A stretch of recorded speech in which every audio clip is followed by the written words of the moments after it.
Assalamualaikum warahmatullahi wabarakatuh. Perkenalkan, nama saya Rama Muhammad Rizky dari program studi bimbingan konseling Universitas Muhammadiyah Tasikmalaya. Di sini saya akan melakukan bimbingan kelompok yang bertema karir, diarahkan pada membantu individu agar mereka dapat menyusun dan melaksanakan rencanakan serta melakukan penyesuaian diri dalam semua aspek kehidupan sehari-hari. Adapun dalam bukunya mengartikan bimbingan adalah suatu pemberian bantuan yang diberikan oleh pembimbing atau konselor kepada individu atau klien yang agar individu tersebut dibimbing mencapai kemandirian dengan mempergunakan berbagai bahan melalui interaksi dan pemberian nasihat serta gagasan dalam suasana asuhan dan berdasarkan aturan-aturan yang berbeda. Bimbingan merupakan suatu proses pemberian bantuan kepada klien atau siswa yang diberikan oleh konselor atau guru BK dan memberikan solusi.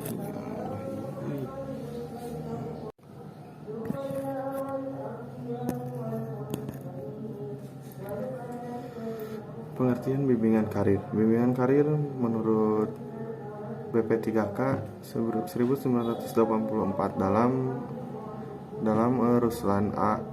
Ghani 2012, yaitu suatu jenis bimbingan yang memanfaatkan untuk individu dalam pemecahan masalah karir untuk memperoleh penyesuaian diri yang baik terhadap masa depannya. Bimbingan karir atau jabatan merupakan suatu jenis bimbingan yang ditunjukkan untuk membantu siswa dalam menyelesaikan masalah karir sehingga dapat menyesuaikan diri dengan baik pada waktu itu maupun pada masa yang akan datang. Adapun menurut pendapat Ahmad Juntika 2011, bimbingan karir yaitu suatu bentuk bimbingan yang difokuskan untuk membantu siswa dalam perencanaan, pengembangan dan pemecahan masalah-masalah karir seperti pemahaman jabatan dan tugas-tugas dalam kerja, pemahaman kondisi dan kemampuan diri, pemahaman kondisi lingkungan, perencanaan dan pengembangan karir, penyesuaian pekerjaan, pemecahan masalah-masalah karir yang dihadapi. Bimbingan karir merupakan salah satu proses pemberian bantuan kepada klien atau individu dalam memecahkan masalah dalam karir.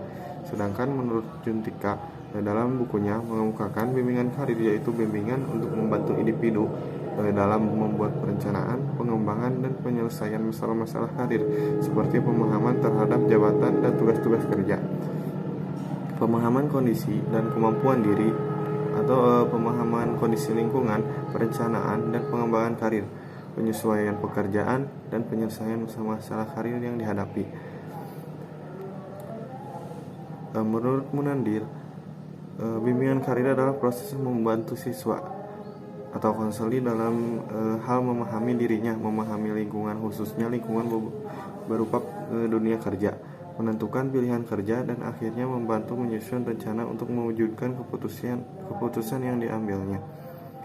Menurut Hartono, dalam bukunya mendefinisikan bahwa bimbingan karir merupakan layanan dan aktivitas yang dimaksudkan untuk membantu individu pada semua usia dan sepanjang rentang kehidupan mereka untuk memilih pendidikan, pelatihan, dan pilihan karir serta mengolah karir-karir mereka.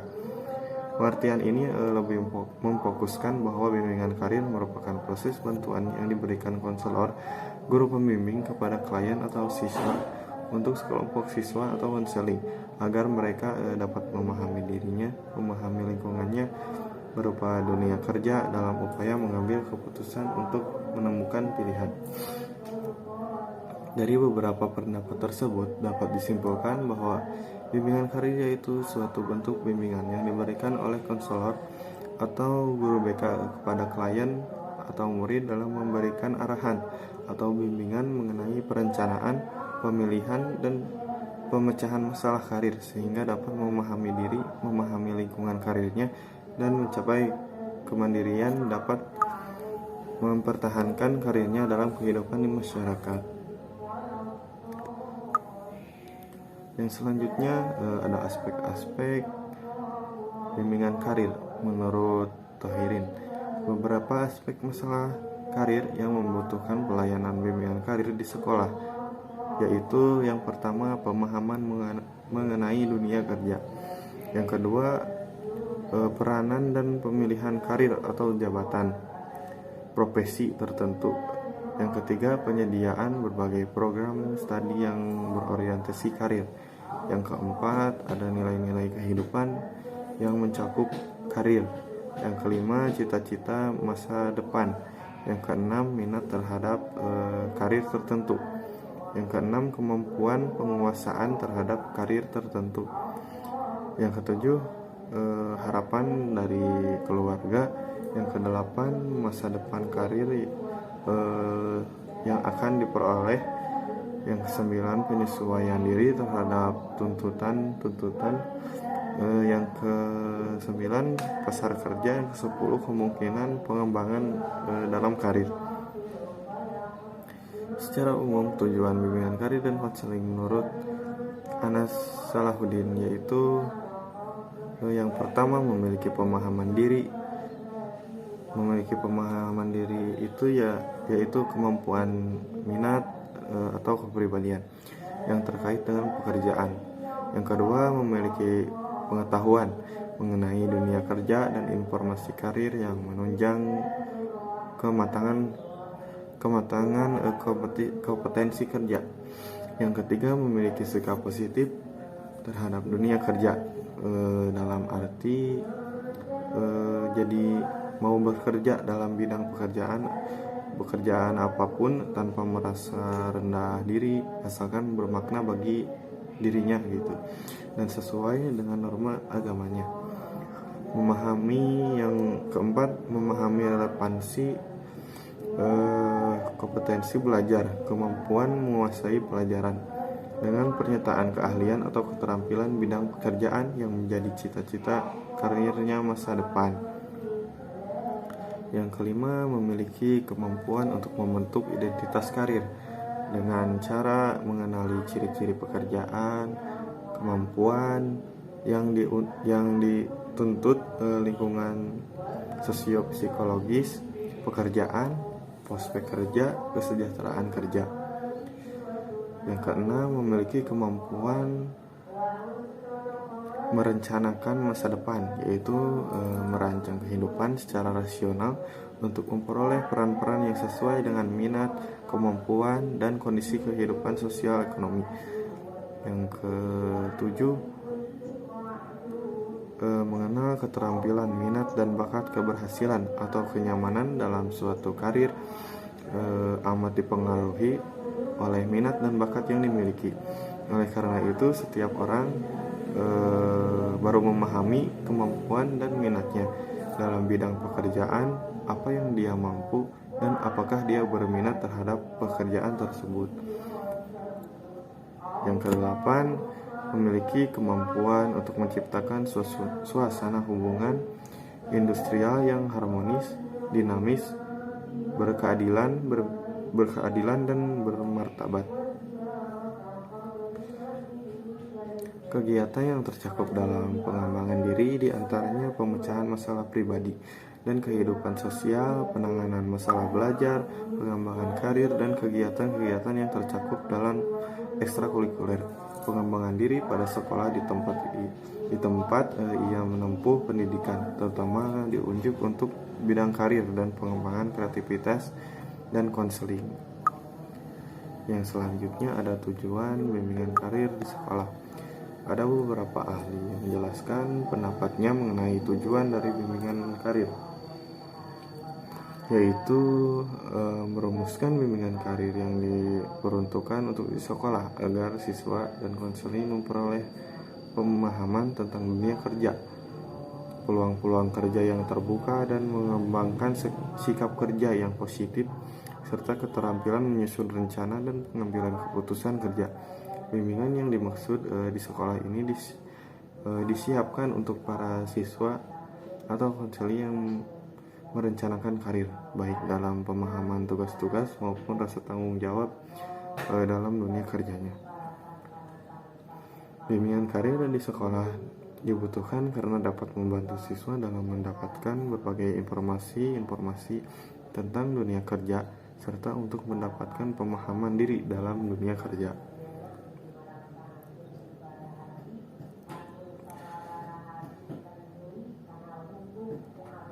Adapun tujuan pelayanan bimbingan karir di sekolah yaitu yang pertama, siswa dapat memperoleh informasi karir, jabatan, atau profesi tertentu.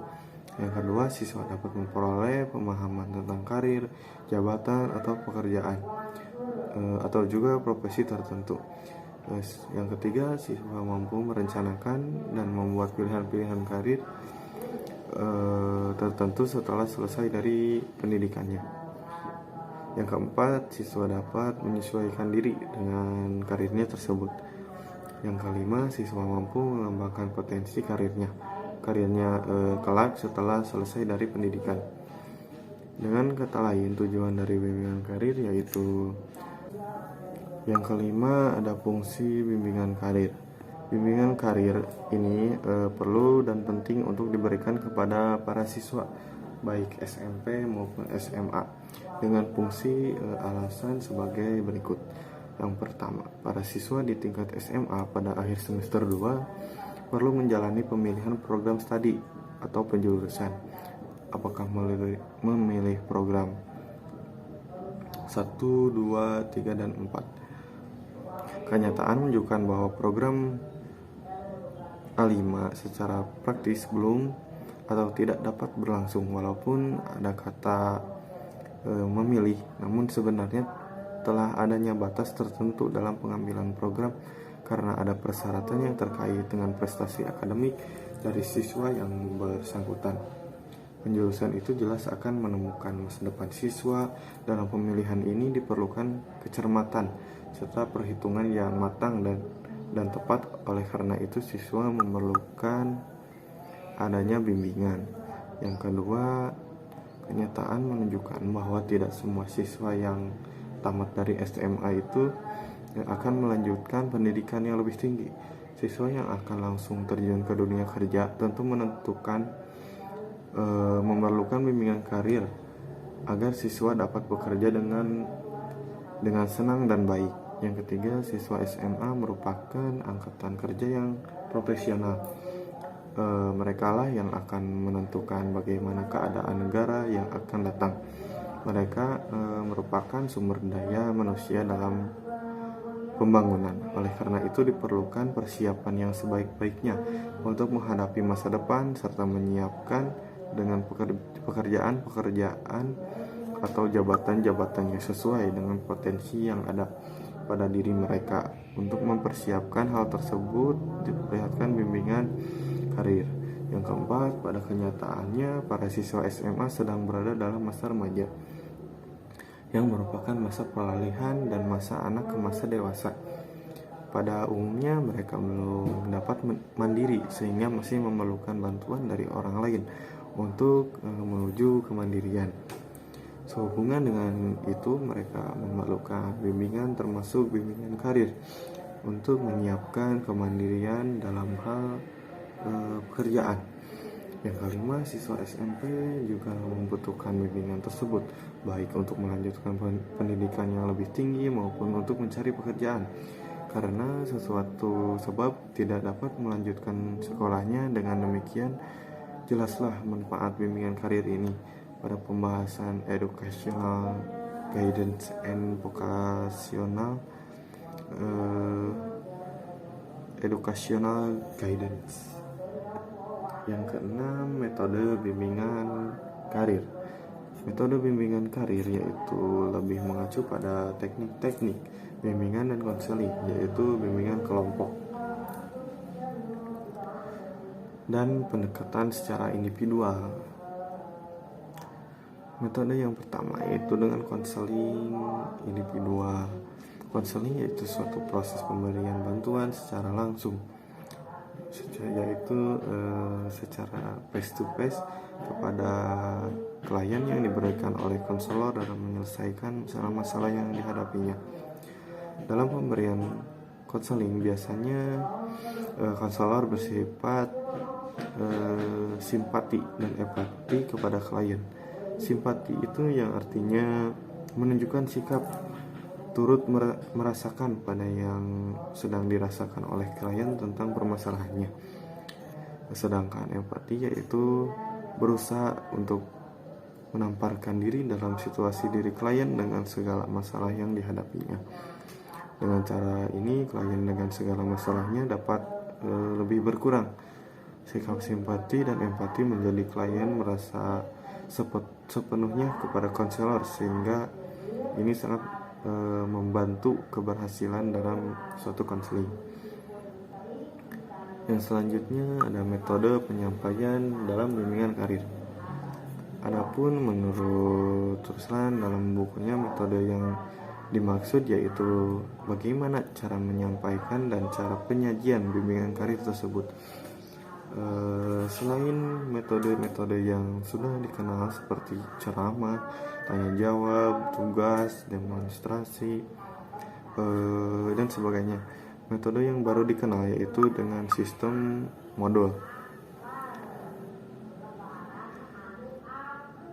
Hal ini merupakan sistem belajar mengajar yang tidak dapat atau tidak bisa terlepas dari metode sebelumnya.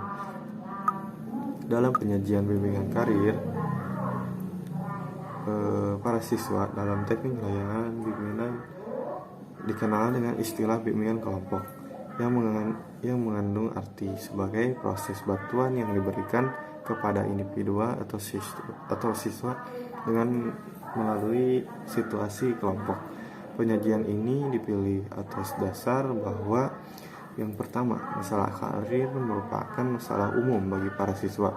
Dengan penyelenggaraan bimbingan kelompok ini memberikan kemungkinan kesempatan pada siswa untuk memperoleh self-direction dan self-understanding serta pengembangan rencana di masa datang. Yang kedua, dalam bimbingan kelompok ini dapat memilih di antara 3 bentuk, yaitu bimbingan kelompok bersifat informatif, atau aktivitas kelompok, dan penyembuhan. Yang ketiga, hasil bimbingan kelompok ini merupakan bahan dalam bimbingan individual atau penyeluhan, khususnya penyeluhan karir kelompok. Di sisi maksudnya perlu dibedakan dari masa kerumunan orang atau kolektif yang hanya terikat oleh tujuan bersama, kebutuhan bersama, dan saling berinteraksi. Yang selanjutnya ada kepercayaan diri. Pengertian kepercayaan diri. Aspek yang paling penting dalam kepribadian ada kepercayaan diri. Dengan adanya kepercayaan diri dalam seseorang menjadikannya mudah dalam pengaktualisasian kemampuan dan potensi yang ada pada dirinya. Terdapat beberapa ahli yang menjelaskan tentang kepercayaan diri. Menurut Lester, dalam buku Nurgupron, mendefinisikan kepercayaan diri diperoleh dari pengalaman hidup. Kepercayaan diri merupakan salah satu aspek dari kepribadian yang berupa keyakinan akan kemampuan dirinya serta tidak terpengaruh oleh orang lain, serta dapat bertindak sesuai kehendak, gembira, optimis, cukup toleransi, serta bertanggung jawab. Sedangkan menurut Anthony berpendapat bahwa individu yang memiliki kepercayaan diri, setiap individu yang dapat menerima kenyataan, dapat mengembangkan kesadaran diri berpikir positif, memiliki kemandirian, dan mempunyai kemampuan untuk memiliki serta mencapai sesuatu yang diinginkan. Menurut Kumara 1988 menyatakan bahwa kepercayaan diri ialah ciri kepribadian, adalah keyakinan seseorang atas kefasilitasannya dalam menjalankan tugas, termasuk ekspresi keyakinan individu dan menghadapi tantangan atau suatu masalah, keputusan individu dalam merealisasikan ide atau gagasan, serta ketangguhan individu dalam menangani suatu kegagalan dalam kehidupan.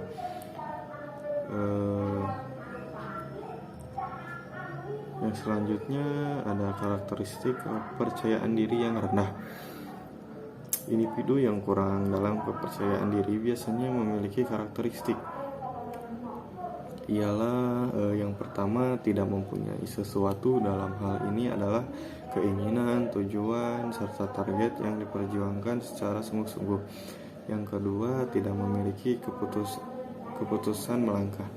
Yang ketiga, mudah menyerah dan frustasi ketika individu dihadapkan dengan masalah atau kesulitan. Yang keempat, kurang termotivasi untuk maju, cenderung bermalas-malasan atau setengah-setengah dalam menghadapi dan menyelesaikan sesuatu. Yang kelima, sering gagal dalam menyempurnakan tugas-tugas atau tanggung jawab yang diberikan, jadi lebih tidak optimal. Yang keenam, canggung ketika dihadapkan seseorang.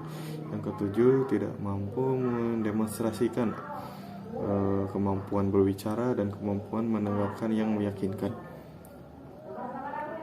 Yang kedelapan, sering memiliki harapan yang tidak realistis. Yang kesembilan, terlalu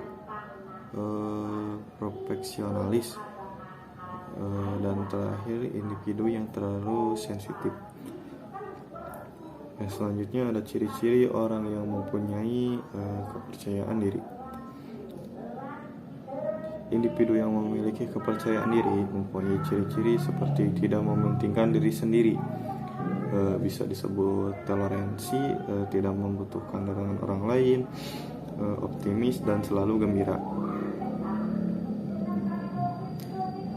Ciri-ciri dari orang yang memiliki atau mempunyai kepercayaan diri yang tinggi ialah seseorang yang selalu bersikap tenang dalam menjelaskan sesuatu, memiliki potensi dan kemampuan yang mumpuni, mampu menetralisasikan ketegangan yang muncul di dalam berbagai situasi, maupun menyesuaikan diri dan berkomunikasi di berbagai situasi.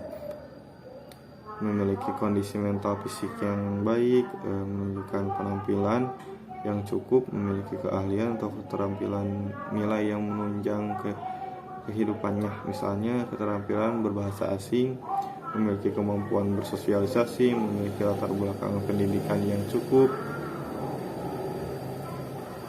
memiliki pengalaman hidup yang menempa mentalnya menjadi lebih kuat dan tahan akan menghadapi masalah, misalnya dengan tetap tegar, sabar, serta tabah menghadapi persoalan dalam hidup. Dengan sikap seperti itu, adanya masalah hidup yang berat justru akan semakin memperkuat rasa percaya diri seseorang. Karakteristik atau ciri-ciri individu yang mempunyai rasa percaya diri yang profesional.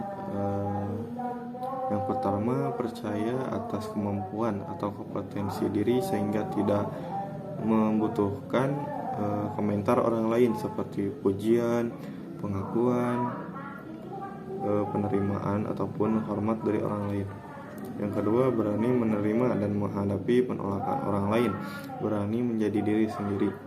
Yang ketiga, mampu berkomunikasi dengan baik, yaitu individu dapat melakukan percakapan interpersonal maupun antarpersonal serta mampu menyampaikan informasi secara tepat sasaran.